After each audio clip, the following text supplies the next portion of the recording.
예, 반갑습니다. 푸르미미TV입니다. 자, 2월 5일 수요일, 오늘의 실거래가 한번 확인해 보도록 하겠습니다. 자, 오늘은 달속으로 가보겠습니다. 성서 푸른마을, 거래가 4개가 됐네요. 음, 오늘 신고된 게 4개고, 48평 2억 8천만 원, 대략 2억 8천만 원에 거래가 된 게 눈에 들어옵니다. 자, 오늘은 성서 푸른마을에 대해서 한번 이야기해 보도록 하겠습니다. 어, 어떤 신혼부부가 있었는데, 신혼부부가 저에게 도움을 요청했습니다. 고민이 있다고. 어떤 고민이냐? 이제 결혼을 앞두고 있는데, 신혼집을 마련해야 되는데, 자기들이 봐놓은 아파트가 있는데, 이걸 사도 되는지, 음, 투자성이 있는지, 예, 거기에 대해서, 저에게 조언을 요청했습니다. 자, 이렇게. 자, 그리고 그래서 신혼부부가 현재 가지고 있는 자산과 어떤 아파트를 보고 있는지 요청을 했습니다. 제가. 그래서 이 신혼부부가 현재 모은 자산은 1억이고 두 명이서 커플이 모은 돈이 1억이고 그리고 1억 3천만 원 정도 대출을 할 예정이다. 그리고 양가에 돈을 4천만 원 정도 빌릴 예정이다. 음, 그렇게 이야기했습니다. 그렇게 해서 희망하는 아파트가 성서 푸른마을 48평이다. 좀 전에 오늘의 실거래가 나왔는 아파트죠. 그리고 금액은 대략 2억 중후반대이다. 이렇게 돈을 모으고 있고 대출을 내고 이 아파트를 희망한다. 그래서 제가 물어봤습니다. 음, 성서 푸른마을 48평을 매수를 희망하는 이유는 뭐냐 물어봤습니다. 그래서 신혼부부가 하는 이야기인즉슨 음, 2호선 성서 산업단지역과 그렇게 멀지도 않고 그리고 인근에 체육공원도 있고 그리고 바로 뒤에 야산도 있고 산책로도 있고 그리고 초중고 가까이 있고 그리고 중심산업지역에 상권도 잘 형성돼 있고 근데 48평 대형 평수인데 2억 중후반 되니까 괜찮은 것 같다. 그렇게 이야기했습니다. 음, 맞는 이야기죠. 맞는 이야기입니다. 지하철역도 나름 가깝고 인근에 초중고도 있고 생활 편의시설도 있고 입지도 좋고 실거주하기엔 괜찮다. 그죠? 저도 동의를 했죠. 하지만 결론적으로 제가 드린 말씀은 노였습니다. 매수하지 마시라. 그리고 설명을 이어나갔었죠. 먼저 성서 푸른마을 아파트의 시세 흐름을 봤습니다. 자, 25년 1월 48평이 2억 7천만 원에 거래가 됐습니다. 그렇죠? 여기서 추가적으로 우리가 10년 전으로 한번 돌아가 보자. 10년 동안 얼마나 올랐는지를 한번 보자. 그래서 2015년 1월로 돌아가 봤습니다. 역시나 2억 7천만 원. 10년 동안 오른 것이 없다. 자, 그러면 우리 10년 뒤로 더 돌아가 보자. 자, 2006년 2월 2억 4천만 원. 역시나 20년 전이나 지금이나 크게 오른 것은 없다. 그죠? 그래서 제가 드린 말씀은 성서 푸른마을 아파트의 경우 잃어버린 20년이다. 요때 최초 분양받아서 입주해서 현재까지 살고 있다고 한다면 잃어버린 20년이다. 아파트 가격이 오른 것이 없다. 물가 상승률 대비해서는 2, 3천만 원 올라서는 오른 게 아니죠. 그죠? 그래서 잃어버린 20년이다. 그렇게 말씀을 드렸고 물론 뭐 중간에 등락이 있었던 건 사실입니다. 하지만 보통 일반인들이 전고점에 매도하고 최저점에 매수하고 이게 쉽지가 않습니다. 그러기에 안정적으로 쭉 오를 수 있는 아파트를 매수하는 게 핵심이겠죠. 음. 어쨌든 10년 전에도 제자리였고 20년 전에도 크게 오르지 않았다. 그렇게 말씀을 드렸었고 그러니까 이제 이 신혼부부가 하는 이야기가 그러면 성서 푸른 마을이 역에서 좀 떨어져 있기 때문에 그렇지 않을까. 역으로 좀 가까이 있는 아파트를 매수하는 건 어떨까요? 라고 저한테 물었습니다. 음, 그래서 제가 다시 한번 말씀을 드렸죠. 오케이. 역에서 가까이 있는 아파트, 성서타운 아파트, 성서산업단지역 이곡역이 더 가까운가요? 이곡역에서 초역세권 아파트고, 초등학교, 초품화, 중학교 옆에 있고, 그리고 대형마트인 이마트도 인근에 있고, 그리고 중심 상업 지역하고도 가까이 있고, 입지가 너무 좋. 요 아파트는 어떨까요? 음, 그래서 제가 다시 한번 시세 흐름을 보여드렸습니다. 자, 24년 12월에 1억 3천에 거래된 게 있습니다. 24평입니다. 자, 그리고 우리 10년 전으로 다시 돌아가 보자라고 이야기했습니다. 2015년 1월 1억 7천만 원. 10년 전에 대비해서 오히려 내렸습니다. 그죠? 자, 그럼 우리 10년 전으로 더 돌아가 보자. 20년 전으로 돌아가 보자. 1억 1,900만 원. 역시나 어떻게 됐다? 20년 전에 24평이 1억 1,900만 원에서 24년 12월 현재 1억 3천만 원. 오른 게 전혀 없다. 잃어버린 20년이다. 실거주는 물론 아주 좋다. 실거주 만족도는 아주 좋다. 하지만 투자성은 별개 이야기인데 투자성을 놓고 봤을 때는 조금 아쉽다. 결론적으로 제가 신혼부부들한테 그렇게 이야기를 드렸습니다. 그러면서 최종적으로 신혼부부들한테 정리를 해서 말씀을 드렸죠. 어떻게? 자, 첫 번째, 실거주 만족도와 투자성이 반드시 정비를 하는 것은 아니다. 반드시 정비를 하는 것은 아니다. 우리가 흔히들 실거주 만족도가 높으면 투자성도 좋을 거라고 생각을 하지만 꼭 그런 것만은 아니다. 그죠? 우리가 앞에서 봤듯이 성수에 있는 아파트들 2호선을 끼고 있고 초중고를 끼고 있고 큰 마트도 끼고 있고 그리고 뭐 공원이나 야산도 끼고 있고 살기 아주 좋습니다. 실거주 만족도가 아주 좋습니다. 하지만 투자성은 별개 이야기다. 그죠? 별개 이야기다. 그러면서 다시 한번 또 정리해줬습니다. 그건 왜 그러냐? 도심 내에 위치하고 있지 않기 때문이다. 그죠? 우리가 흔히 이야기하는 대구에서 도심, 그죠? 센터. 거기서 성서 같은 경우에 오래된 택지개발지구고 도심에서 떨어져 있다. 도심 내 핵심지도 아니고 도심 내도 아니다.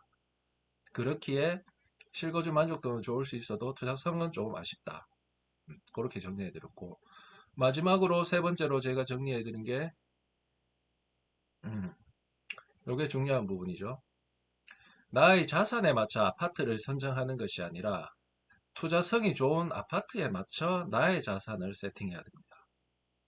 무슨 말인지 이해되시나요? 자, 이 신혼부부 같은 경우에 음, 이 신혼부부 같은 경우에 둘이서 모은 돈이 1억이고 그리고 양가에 4천만 원 빌리고 대출 1억 3천만 원에서 2억 7천만 원 정도 되는 그 돈으로 성서푸른 마을 48평을 살려고 했던 것입니다. 그죠? 나의 자산에 맞춰 적당한 대출을 받고 적당하게 양가에 도움을 받아서 적당한 금액의 아파트를 살려고 한 것이죠. 음, 내 집 마련이든 아파트 투자든 뭐 갈아타기든 이런 식으로 하면 안 됩니다. 이런 식으로 하는 게 아닙니다. 어떻게 해야 되냐? 앞에서 말씀드렸지만 먼저 투자성이 좋은 아파트에 나의 자산을 세팅해야 됩니다. 그죠? 반대로 생각하셔야 돼요. 투자성이 좋은 아파트에 나의 자산을 세팅해야 됩니다. 그죠? 그래서 현재 모은 자산이 1억이고 양가에 돈을 빌려서 1억 4천만 원을 들고 있으면 우리가 아파트 사는 거에서 전략을 수정하자. 전략 수정해서 전세로 입주하자. 그렇게 말씀드렸습니다. 전세로 입주하자. 자, 그러면 성서 지역에서 33평 전세 한 1억 5천 하면 입주가 가능합니다. 1억 5천만 원. 자, 1억 5천만 원 전세를 계약하고 전세 대출 50%를 받자. 그럼 7,500만 원 대출을 받죠. 자, 그러면 내 돈 7,500만 원이 들어갑니다. 자, 1억 4천만 원에서 7,500만 원 빼면 남은 금액이 6,500만 원이 남게 되죠. 이해되시죠? 자, 그래서 이 신혼부부한테 먼저 전략 수정을 하자. 전세 들어가는 걸로 전략을 수정하자. 자, 그리고 두 번째 이야기를 해드렸습니다. 자, 우리 타겟을 재설정하자. 타겟을 재설정하자. 뭐냐? 아파트가 아니고 분양권을 지금 매수하자. 분양권을 매수하자. 얼마짜리 분양권? 대략 4억대 아파트 분양권을 매수하자. 그리고 2년 후에 입주하는 투자성이 있는 도심 내 아파트 분양권을 매수하자. 그렇게 말씀드렸습니다. 자, 그리고 분양권 같은 경우에 계약금이 10%면 4천만 원 정도니까 남은 돈이 6,500만 원이니까 충분히 매수가 되죠. 자, 그리고 세 번째, 액션 플랜을 짜보자. 어떻게? 자, 2년 후에 입주하니까 2년 동안 둘이서 1억을 모아라. 음, 신혼부부가 두 명 합쳐서 연봉이 7천만 원 정도 되더라고요. 각각 연봉이 3,500만 원 정도 되더라고요. 그러면 2년간 이 신혼부부가 1억 4천만 원을 모을 수 있습니다. 그렇죠? 자, 신혼부부가 2년간 생활비 4천만 원 쓰고 1억은 무조건 모아라. 그죠? 가능하죠. 충분히 됩니다.